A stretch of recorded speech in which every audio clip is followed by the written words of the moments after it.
ఏం కొన్నావురా? అమ్మకి 10, అత్తమ్మకి 6, అమ్మమ్మకి 4 కేజీలు చీరలు మామా.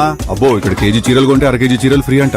Churidar, men's wear, kids wear 1+1, 2+1 మస్తు ఆఫర్లు ఉన్నాయి. మరి ఇంకా మాంగళ్య ఆషాఢం కేజీ సేల్ అంటే తెలుసు కదా.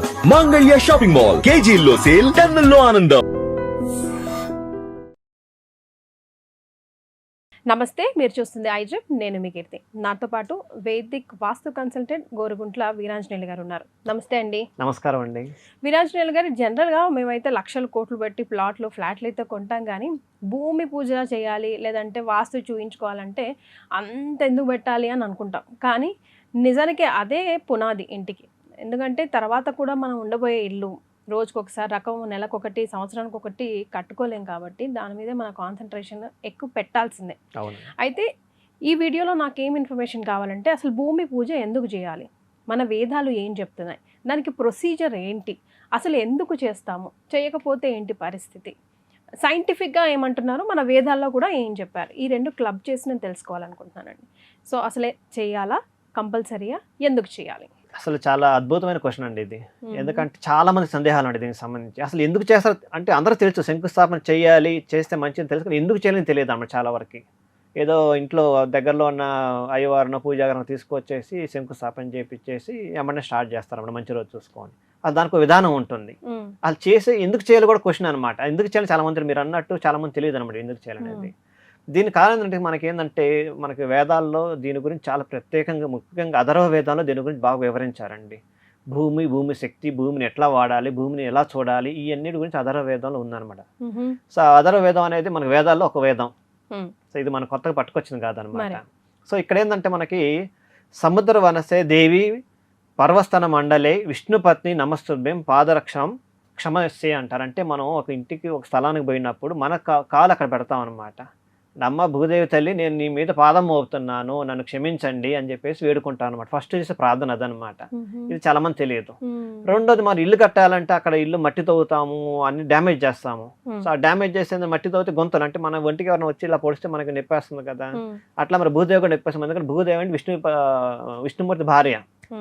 సో లక్ష్మీదేవి ఎంత ప్రయారిటీనో భూదేవి కూడా అంతే ప్రయారిటీ విష్ణుమూర్తికి. మరి అట్లాంటప్పుడు ఆమెకి మనం డ్యామేజ్ చేస్తున్నప్పుడు, ఆమె గాయపరుస్తున్నప్పుడు ఆమెకి మనం ప్రార్థించుకోవాలి. దానికి ఒక విధానం ఉంది. దాన్నే మనం కలశ స్థాపన, భూమి పూజ అట్లానే ఒక 1 by 1 చేస్తాం అనమాట. ఆ తర్వాత అదే స్థలంలో చాలా మొక్కలు, చెట్లు ఉంటాయి, ఆల్రెడీ గ్రీనరీగా ఉంటాయి. ఇది మన సైంటిఫిక్గా ఆలోచించాలండి. ఇప్పుడు మనం పోయి ఒక ఇల్లు వాడి రీసెంట్గా ఒక విజిట్కి వెళ్ళానండి. ఆయన వేప చెట్టు ఉంది ఆ స్థలంలో, అది కూడా వాయు భాగంలో ఉందన్నమాట. వాయు భాగంలో ఉన్న చెట్టుని బిల్డింగ్ కట్టడానికి అడ్డవుతుందని చెప్పేసి కొట్టేశారు. అయ్యో శివ, పర్మిషన్ కూడా ఇవ్వరు కదండి.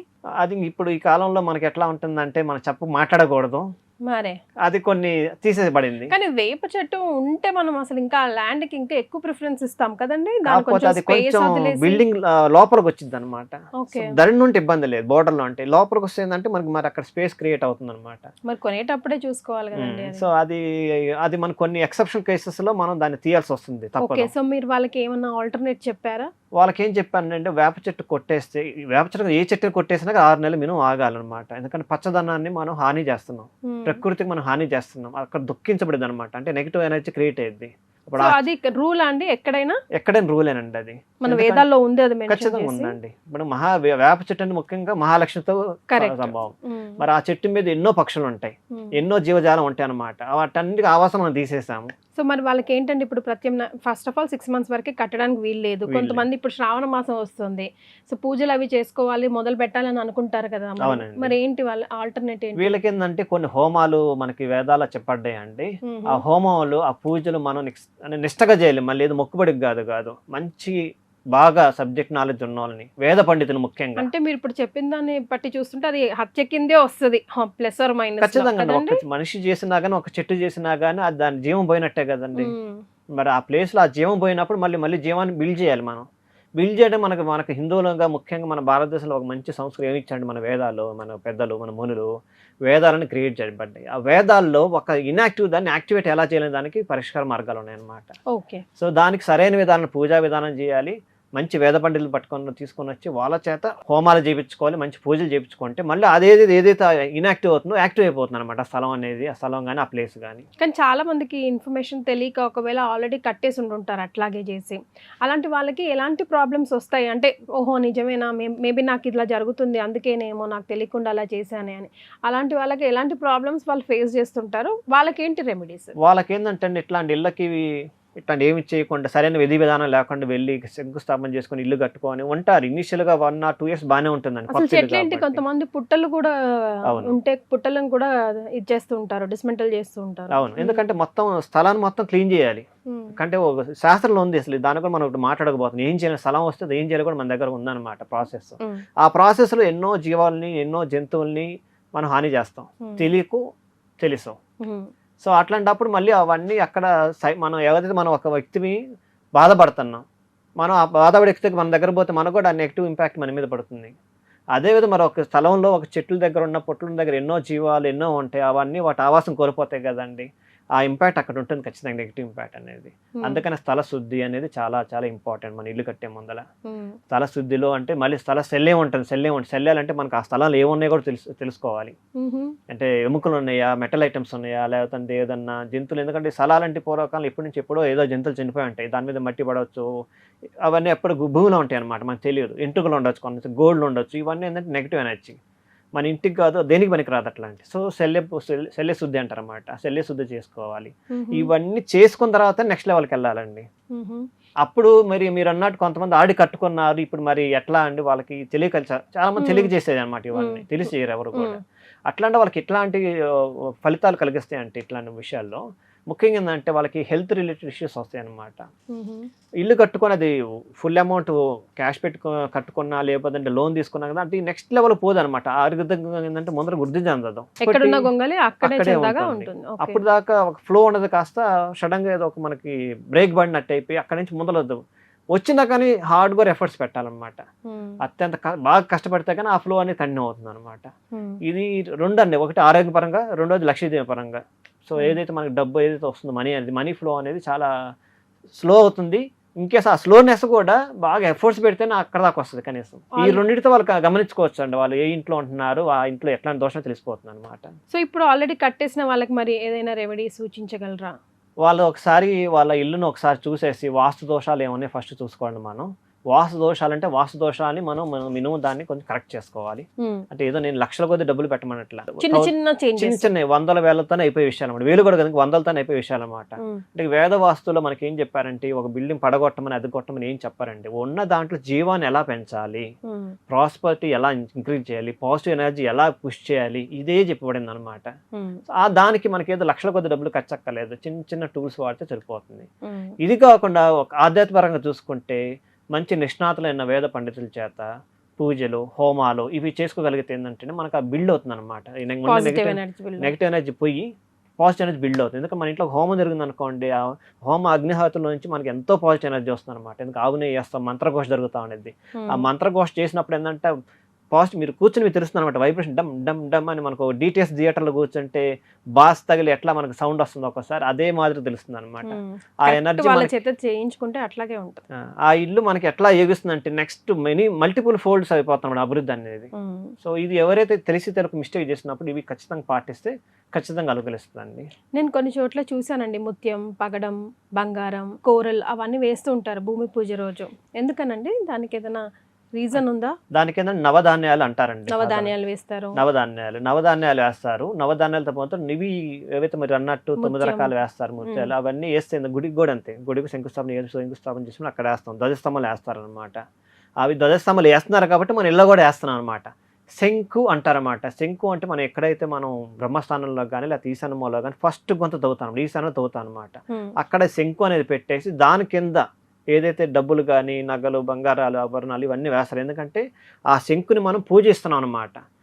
నవధాన్యాలు కానీ ఎందుకు మనకు ప్రాముఖ్యత అండి, దానికి ఒక్కొక్క ముత్యానికి ఒక పగడానికి ఒక్కొక్క విశిష్టత ఉండేది, ఒక్కొక్క గ్రహంతో ఉంటుంది.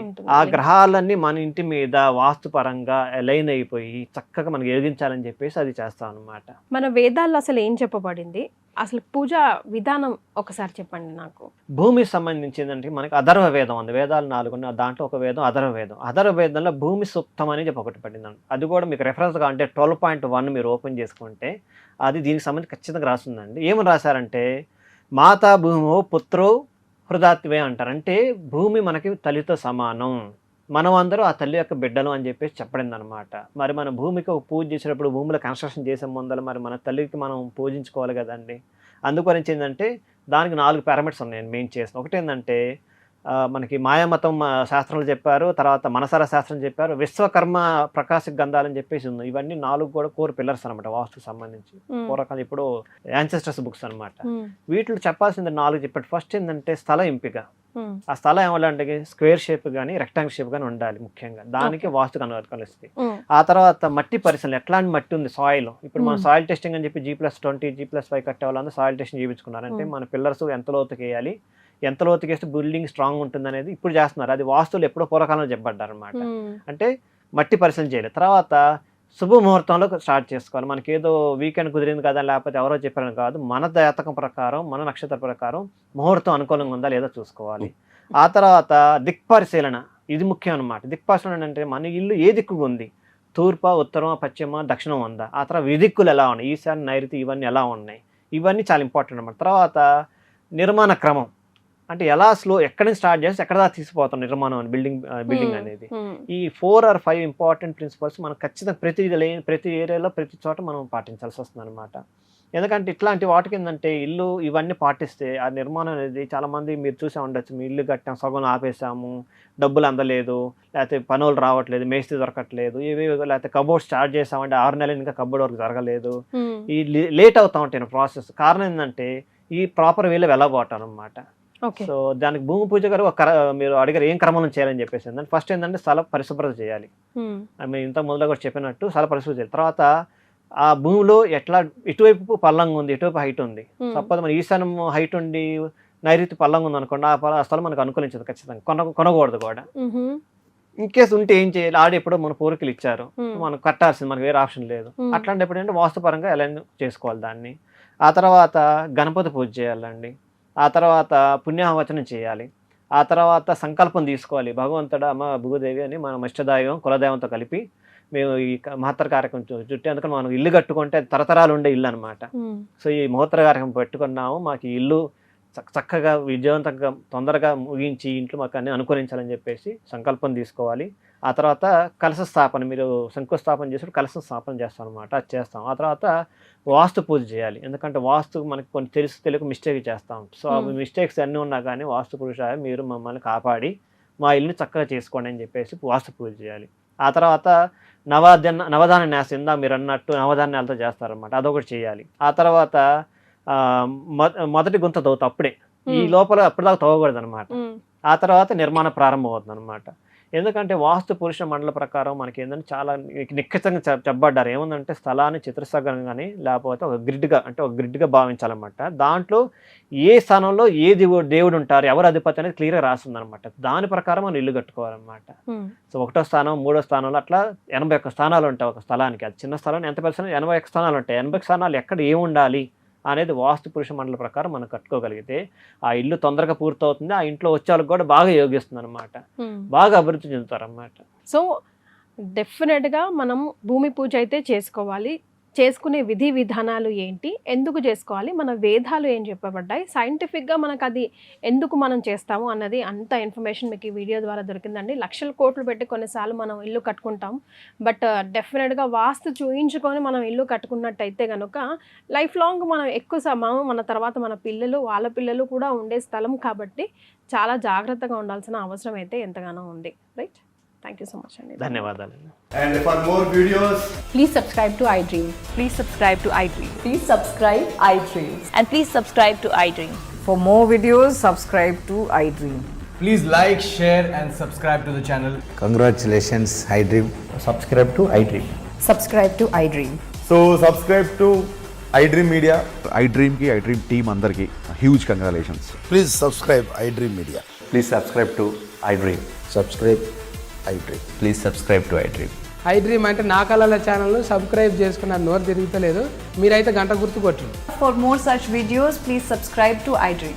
Subscribe to iDream. Please subscribe to iDream. Please subscribe iDream Media. Please do subscribe to iDream. Please subscribe to iDream Media. For best entertainment and information please subscribe iDream. And don't forget to subscribe to iDream.